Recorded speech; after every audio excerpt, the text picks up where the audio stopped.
jangan terus beli sebelum semak. Kalau minuman kecantikan you all ada 4 ramuan ini, jangan terus beli sebelum semak status pendaftaran produk tersebut. Ramai pengguna dia akan mencari minuman kecantikan yang mengandungi 4 bahan ini, iaitu hyaluronic acid, glutathione, placenta dan juga pearl mutiara. Memang bahan ini sangat-sangat popular dalam industri kecantikan. Tapi di Malaysia, yang mana 4 ramuan ini, HA, glutathione, placenta dan juga pearl, diklasifikasikan sebagai negative leaf, yang mana tidak dibenarkan dimasukkan dalam formulasi makanan dan juga food supplement.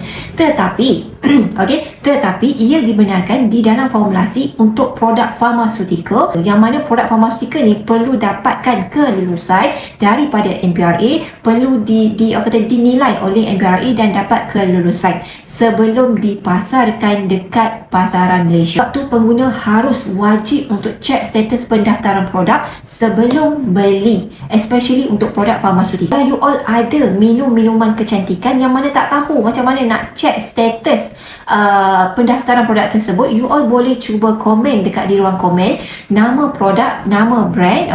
Kami akan cuba cek status pendaftaran you all bagi pihak you all. So cuba komen produk yang you tengah minum sekarang, produk kecantikan yang ada 4 bahan ini, glutathione, HA, placenta dan juga pearl mutiara. Kita akan cuba semak, kita akan cuba tolong semak untuk bagi pihak you all. So kalau you all suka video ni, jangan lupa untuk like, komen dan juga share.